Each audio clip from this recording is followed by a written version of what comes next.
Hi everyone, my name is Cormate and today I'm going to give you guys a Mythic Plus Mistweaver guide for 8.3.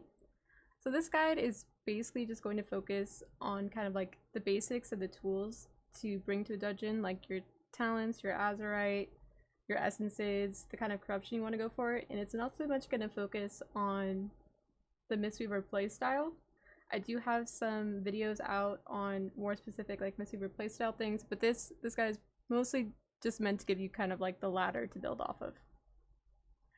This guide is also pretty general. Of course, there are things you should change like on a dungeon per dungeon basis. This guide is mostly just going to be aimed at giving you something that you can use in almost every dungeon for a while. I do have a spreadsheet that details all the different choices I make for different dungeons. That's going to be linked below in the description. If you would like to do that, all you have to do is make a copy. Then you select the dungeon and you select the affixes for the dungeon, and it gives you all of my recommendations on what I do. Okay, let's get started with this general guide. So first thing that we want to look at is our talents. So for the first row of talents, I think the obvious choice here is always Mist Wrap. Mist Wrap gives you extra healing on your enveloping mist. Chi Wave is just poorly scaled, and Chi Burst does provide some damage, which of course Mist Wrap does not, but it's not a lot of damage. And it only provides a little bit of healing, and Mist Wrap is really valuable for single target healing inside of Mythic Plus. Okay, so the second row is kind of like the mobility row. So Celerity does give you an extra roll charge. Chi Torpedo gives you some extra length on your roll and gives you a speed boost after. But I think Tiger's Lust is the obvious choice, especially with the integration of corruption this patch. So Tiger's Lust removes slows, so it's really good for removing the corruption slow from yourself or from a teammate, especially when it's somebody like a tank who needs a kite. It can also be used to help set up holes that normally you might use like something like a Lightfoot potion for. And it can also act as like a pseudo freedom in some cases in some dungeons, although it's not nearly as strong as freedom. Okay, so the next row is mostly about mana regen.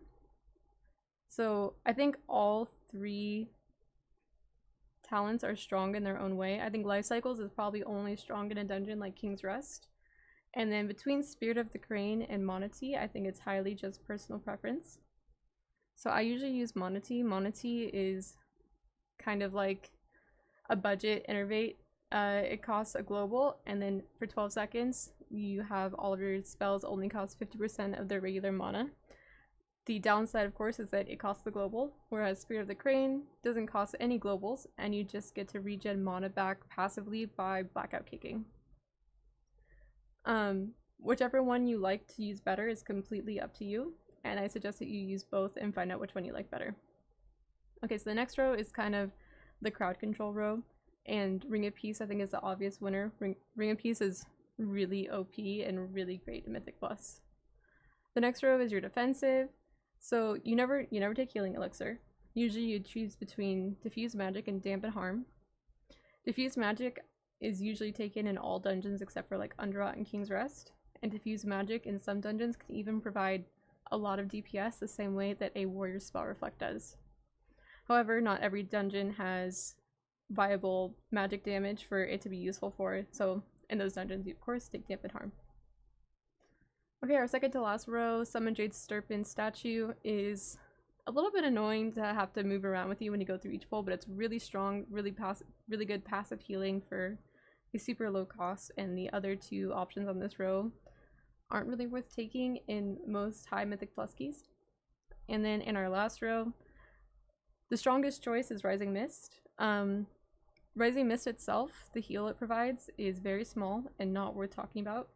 However, all of the value in this talent is that it extends all of your HOTS. It extends Renewing Mist, Enveloping Mist, and Essence Font up to 100% of its base duration.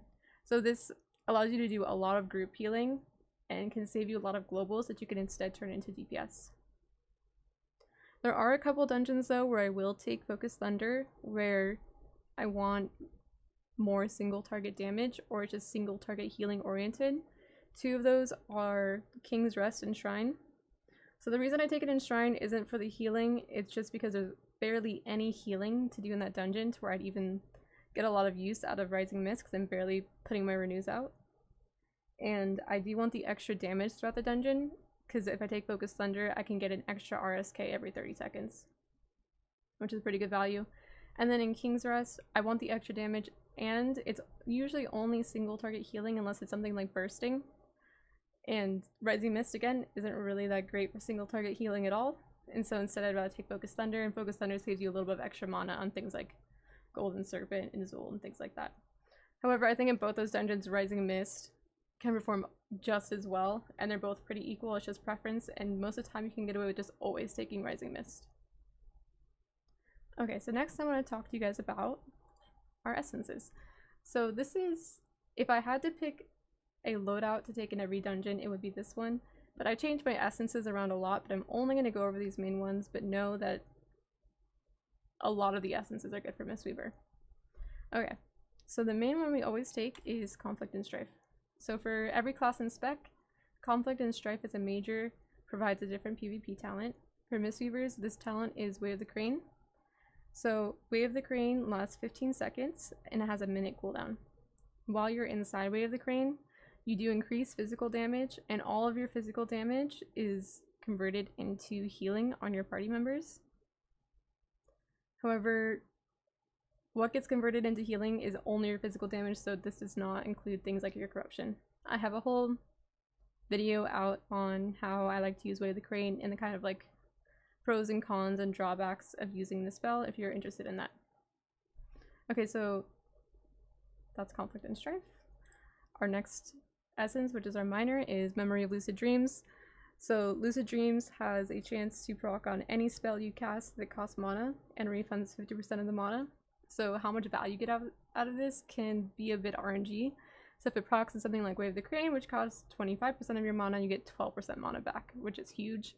It can also just proc on something like Spinning Crane Kick, which only costs 1000 mana, and then you only get 500 mana back.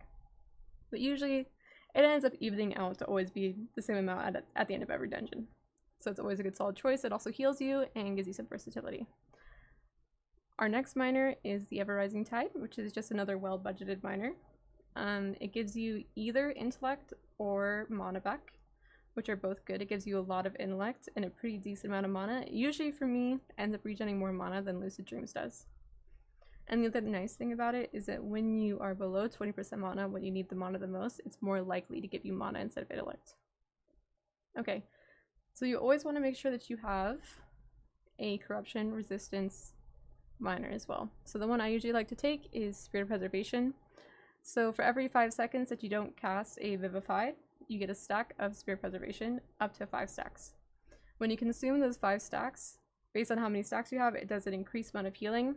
And then the next Vivify after that, for every stack you consumed, has a 20% chance, increased chance to crit. So if you consumed 5 stacks, your next Vivify has a 100% chance to crit. So I think this is really good on Mistweaver because Vivify is so strong, and because of the Way of the Crane playstyle. Because when you're in Way of the Crane, spinning for 15 seconds, you're of course not casting any Vivifies. And then once you come out of that Way of the Crane, because it's really strong and does a lot of healing, usually everyone's already topped. So then out of that, the next time you have to cast Vivify, there's a pretty good chance you're going to have at least 4, if not 5 stacks. And then it's going to be really strong because you're going to be able to top someone up really quickly with that Vivify, and if you cast on someone else, they're going to get the full crit Vivify. And I think it just works really well with this playstyle to have this minor. Okay, so that was essences. Next we're going to talk about the Mistweaver Azerite traits. So I think there's one really important one to talk about first, and that one is Secret Infusion. So when you use Thunder Focus T on any of the 4 available spells, it has different effects. And Secret Infusion, based on whatever spell you use Thunder Focus T on, gives you a stat for 10 seconds afterwards when you do it. So you can basically keep 30% uptime on the stat, whichever one it is you choose, throughout a whole dungeon if you were pressing Thunder Focus T on cooldown, which is really strong. It's a lot of stats. So most of the time I use Thunder Focus T on Rising Sun Kick, which means I get versatility. So Secret Infusion is a really strong monk trait, and for that reason, you want 3 of them. So after you get 3 Secret Infusion traits, on the other rings, there's a lot of other like really strong but not necessary options that I'm going to talk to you guys about. So first I want to talk to you guys about the monk specific ones that are worth noting. There's 2 damage ones that I think are worth noting. The first one is Sunrise Technique. So Sunrise Technique does a lot of single target damage, and since it also works if you RSK and then you spinning crane kick, it also increases damage to them. It also scales really well into AoE, and it's also very consistent. Dance of Chi-Ji is a Windwalker trait, which you can spec into Windwalker, spec into, and then spec back to Mistweaver, and it will continue to work. Dance of Chi-Ji can proc off of your RSK, your spinning crane kick, or your blackout kick. So Dance of Chi-Ji has a lot of potential to do a lot of damage, but all of that depends on how often it procs and when it procs. Because it can proc a lot, but if it just keeps procking on single target, it might not be that great. And if it just doesn't proc at all, then it's a big loss. So most of the time I usually prefer to take Sunrise Technique just because it's more consistent. It's also just a lot of damage. Okay, next I'm going to talk to you about Uplifted Spirits. So this is the only like actual Mistweaver healing trait that I think is even worth mentioning. I think all the others are awful. So this one increases your Vivify healing directly, and that's mainly the reason that we like this trait. It just adds an extra boost to your Vivify, which is the spell that you're casting the most in a dungeon. It also can reduce the cooldown of your revival by 1 second every time it crits. I don't really think this has a lot of use in any dungeons, and I've never used this as a reason to justify taking this trait, and I don't think you should either. Revival's not that strong of an AoE heal. It is really useful for removing things like Noxious Stench on Volcall, or like the fear from the Fear Obby and things like that. But normally you can plan out your revivals for these kinds of things.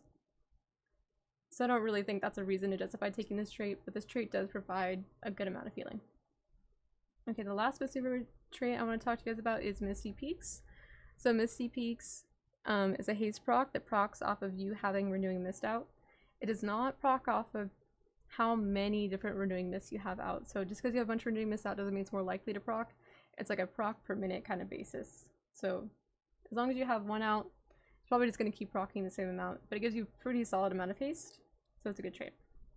Okay, all the other traits are the non-Mistweaver kind of like stat boost or stat procs. Alright, so the first two are Swirling Sands and Blightborn Infusion. Both give crit, both are really good, both are on good pieces. I like them both. The next one is Clockwork Heart. So Clockwork Heart comes on 2 pieces. The only piece that has Secret Infusion on a different ring from it is the chest piece. So when Clockwork Heart activates, it gives you about 400 of all of your stats for 12 seconds, and this happens once per minute. Usually this lines up to where it's happening at the beginning of every pull, which is really good because then it's always lining up with your Way of the Crane window if you're always Way of the Craning at the beginning of a pull. So it could be really good for your DPS. All 3 of those traits are only available from the Azerite vendor. Okay, so Heart of Darkness is a trait that's only available from the raid, but it's also just another really solid one. It gives you an increase to all of your secondary stats as long as you're above 25 corruption, which you should be. And it's just really solid, really consistent, and you don't have to rely on RNG at all. The last one that I have here is Endless Hunger. So, a couple caveats to this trait. First, you cannot get it on a 475 piece. It is only available on a max of a 460 eye level piece. Second of all, you have to do the Warfront to get it, which is probably the worst part of all. You can only do it like every other week, and you only get like 1 chance, and it's a really low chance, and there's like only 1 piece, it's the chest piece, that has Secret Infusion on a different ring. So there's a really low chance you get it, and it's a lot of work, but I've been trying to get it anyways, because it gives you a lot of versatility. And then also whenever you run over someone's corpse, this is like similar to like why Vamp Speed is good, and it's also really good on bursting. Then you restore some extra health, 9,000 health, which is a lot. So those are kind of like the steps you're gonna go for. Endless Hunger I have not gotten yet, like I said, on my monk, so I've gotten to try it, so I can't fully recommend that you drop the 15 eyeballs for it. It kind of depends on how much you like the versatility and stuff like that, which we'll get to later. Okay, so next, speaking of that, I want to talk to you guys about our stats. So instead of me just throwing up here a generic get this stat and this stat, instead I would much rather you guys go and download this add-on called Healer Stat Weights. So this is a really great add-on that you install. It creates a little box on your screen, and while you're healing anything like in raid or like in a dungeon, it gives you live stat weights based on what your stats already are and your kind of playstyle. The reason I'm not just giving you guys some generic, like, you want crit, then burst, then haste, something like that, is because your stats are highly dependent on your playstyle and what stats you already have due to diminishing returns. So I'd much rather you guys get this add-on. Also, like I said, your stats change with your playstyle, so I'm going to kind of illustrate that for you guys for a little bit by going over some dungeons I did this week. So one thing you can do with the add-on is you can look at just your overall stat weights for a dungeon. And this is like all the bosses, all the trash, all of that put together. Gives you a pretty general idea of how good or bad your stats are, and it might vary dungeon to dungeon, but usually at the end of a dungeon, when it all gets mushed together, it's usually about the same. So intellect is always only valued as 1. And then of course you have your crit. Crit usually is like the one stat weight that barely ever changes for me. And then there's 2 ways to look at haste. One is just looking at the raw healing you get from haste, meaning like the increased healing from renew and enveloping mist and essence font like that, like because you're getting more ticks of the hot. And the second way to look at haste is to factor in the fact that haste reduces your cast time on spells. So those are both the kind of ways to look at it. Next we look at the versatility. We're just looking at the healing increase from versatility. And then the next row over, we're looking at the healing from versatility as well as the damage reduction it provides just for ourselves throughout the dungeon. And then we're looking at our mastery. So how valuable mastery is in a dungeon for you is going to depend on a couple of things. If you're running Rising Mist, mastery starts losing a lot of value because you're no longer having to like manually cast renewing mist on people, or you're just like letting your hots kind of like tick on everyone and stuff like that. You're not actively healing as much. Also, it depends on how often you're casting Essence Font, because Essence Font gives you double mastery value. So you're going to see a lot of variance in mastery depending on how you're playing. And then of course, our favorite stat leech. Okay, so we're going to look at 3 different boss fights from this week that I did. So the first one is Gunker. So Gunker is kind of like your ideal patchwork healing fight. You're healing all 5 members all the time. So like I said, crit and verse didn't really change that much. Haste about the same. Mastery kind of low. So Gunker, like you're standing in melee the whole time. So basically just like always rising sun kicking the whole time. And not really having to refresh my hots except for when I fully extend them. Especially since I have a haste bot on. So those are kind of like my stat weights for that. Just like a big like group healing situation where I'm just always healing everybody all the time. Alright, the next 2 fights though are kind of like the more bursty situations where people are taking a lot of damage really fast and you have to top them really fast. But they're both kind of different and we're going to talk about that. So the first one we're going to talk about is Corgus, which I did this week on 27th Tyrannical, which is very fun. So crit did gain a little bit of value. Haste went down a little bit of value compared to Gunker. Versatility went up 0.2 points. But the big difference is we gained almost 100% of value of mastery. Okay, so here's a couple things about Corgus. So Corgus, you're pressing Essence Font pretty frequently because you're getting knocked in the air and because you want to put Essence Font out so you can quickly top whoever got the incendiary rounds. It's also not always realistic to put out enveloping mist before because you only have a couple seconds before incendiary round goes out and you only know that incendiary round is going to pick your range player. After that you're just guessing who the other 2 people are if you only have 1 range. In this case I only had 1 range. So I was mostly relying on the bonus healing from the Essence Font to top up most of my members. The other thing about Corgus is that you're actively healing a lot. So even like people take damage and then you keep healing them because they keep taking damage from the dot. And then you also have to top them pretty quickly before the next round of incendiary rounds goes out. So there's a lot of just like active healing. And I'm not getting as many RSKs on Corgus as I was on Gunker. Because I'm usually spamming so much that I'm stuck in the corner after I got an incendiary round. And then normally when I get some downtime I get in and I get some RSKs, but it's not nearly as much as Gunker. So that's why the mastery value on Corgus is so much higher. Okay, now we're gonna look at Kragmaw.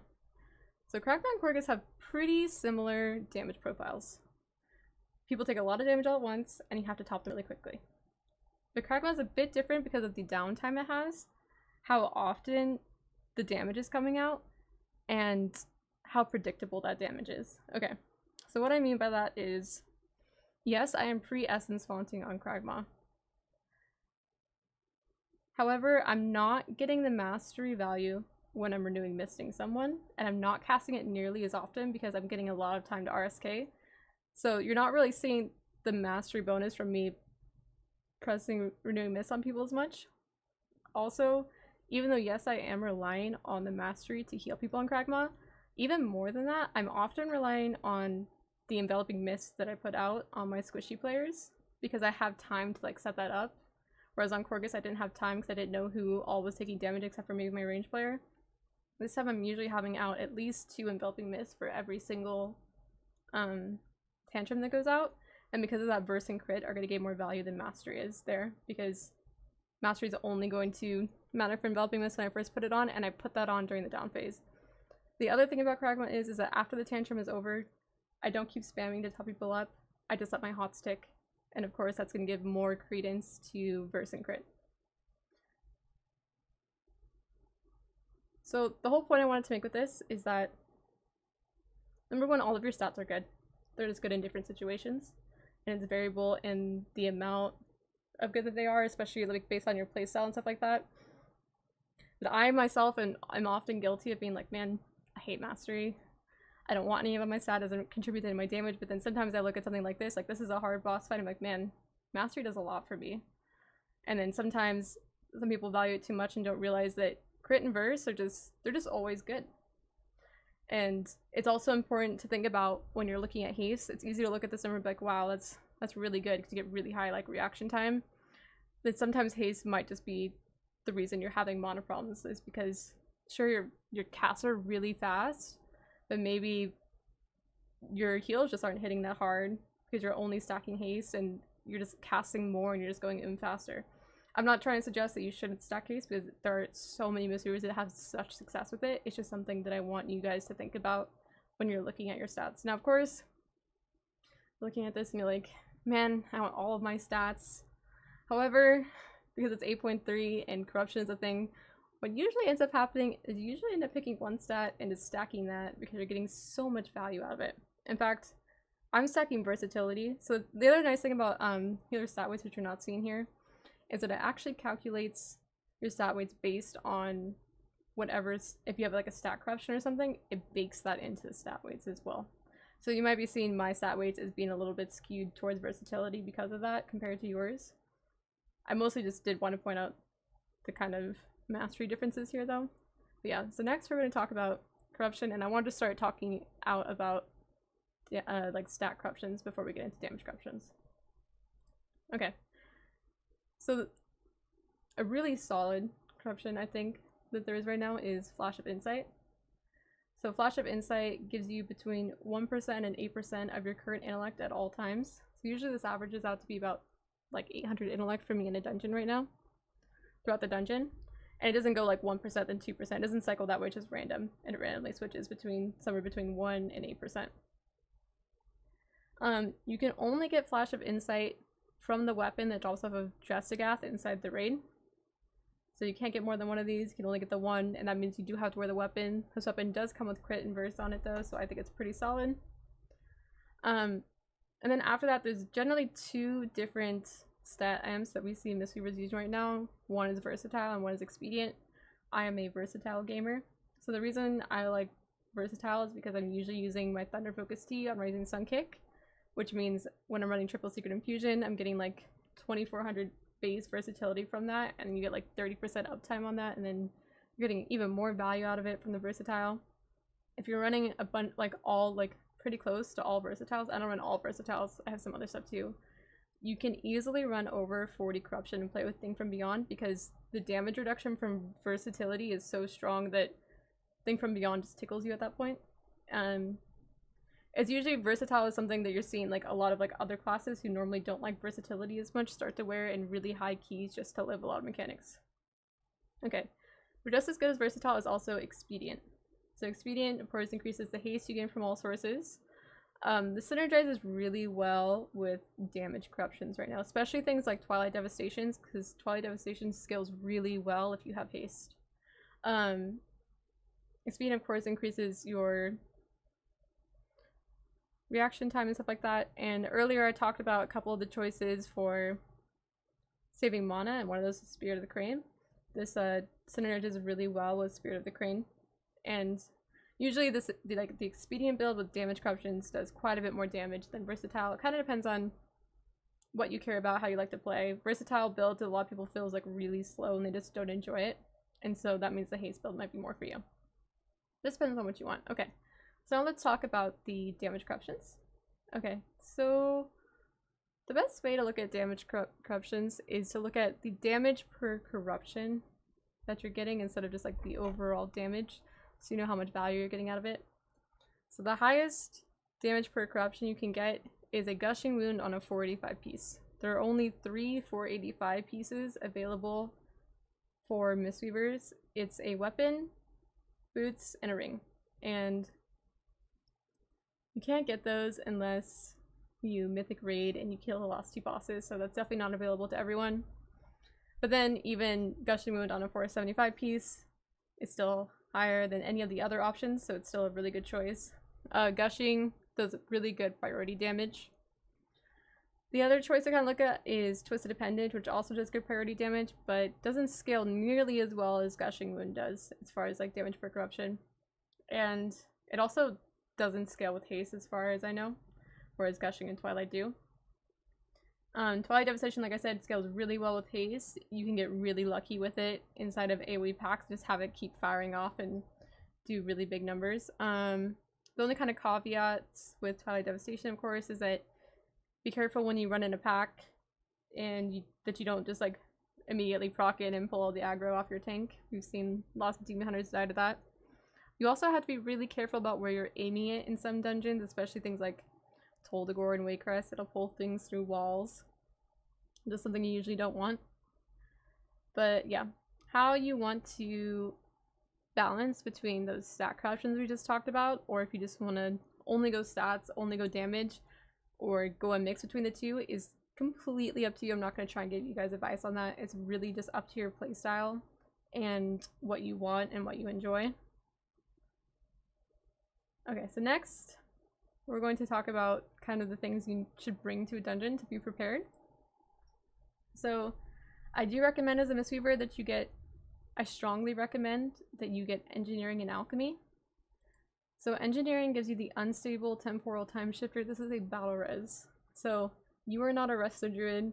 You are not the chosen healer that has a battle res. So you have to bring this item to get a battle res so that you can go into LFG and put that in your notes so that the guy will invite you to your weekly +15 key. It is a bit annoying to use because you do have to get a melee range, but it's definitely worth having. It can save a lot of keys. Also, if you're an engineer, you can get a belt that gives you a shield or knocks back enemies, which is pretty useful. The other profession that I suggest you get is alchemy. Number one, it saves you money on flasks because your flasks last twice as long. And secondly, you get an alchemist stone. So the alchemist stone is a really well budgeted trinket, especially if you're going Versamps, and even if you're not. It gives you versatility, not intellect. You get a free socket, and the proc on it is pretty strong, just procs intellect for you. And also, it gives you 40% increased effectiveness from your mana potions and health potions. So it helps if you're having mana problems, and also it can save you, just because your health pot is going to do a lot more. Also worth noting is that your health pot does scale with bursts. Okay, so you have those professions, and then as far as just things to bring to the dungeon, outside of just, of course, mana pots and health pots and flasks and scrolls, because you probably don't have all 3 of those classes that have those buffs, is for mana problems, you should consider investing into sugar-crusted fish feasts. You can only get these during the Darkened Fair. They are usually pretty expensive. However, they're expensive for a good reason. So there's something that you can put on the ground so your whole party can use them if they want. And when you eat them, it restores 10% of your mana per second for 10 seconds, which means in 10 seconds, you can go from 0 to full mana, which is way faster than any of the other food available out there. As well, is once you start eating a fish feast, you can start eating another kind of water, just like in water or mage food, and so you can top your mana off even quicker. The one downside to sugar crusted fish feasts, other than its gold cost, is that If you are wearing a food buff that is not versatility, it will override that food buff. So let's say that you're a monk and you're stacking expedience, and you drink your 93 haste food, so you have your 93 haste buff. When you sit down to eat a feast, it's going to get overwritten, and instead you're going to get this 40 versatility buff. So even if you're a haste gamer, I really suggest that you eat biltong instead as your food buff, because it gives you 93 verse, and when you eat a sugar crusted fish feast, it won't get overwritten. Because it's probably much better that you have the 93 verse buff than the 40 verse buff. Okay, and then the last thing I want to talk to you guys about to bring is the Potion of Unbridled Fury as your damage pot instead of like an intellect pot. It's going to do way more damage all the time. Always use Potion of Unbridled Fury if you're potting for damage, although if you want to save your pot in case you need a speed pot or you need a mana pot in the pool, that's also just a fine thing to do as a healer as well. Okay, so that's basically everything I have for you guys. Last thing I want to mention again is that spreadsheet that's in the description. If you want more detailed things to do inside of each dungeon, as well as like tips for each dungeon and how to handle them as a Mistweaver, I have guides out for about half the dungeons where I go through and give commentary on them, as well as a few guides on Mistweaver spells, including like Way of the Crane, in Essence Font, and stuff like that, if you guys are interested in looking at that. Yeah, I hope you guys found this helpful. I usually stream at twitch.tv/Korme. If you want to come ask me any questions, I'm always in there answering any questions if you need them. And have a good rest of the season, and see you in Shadowlands.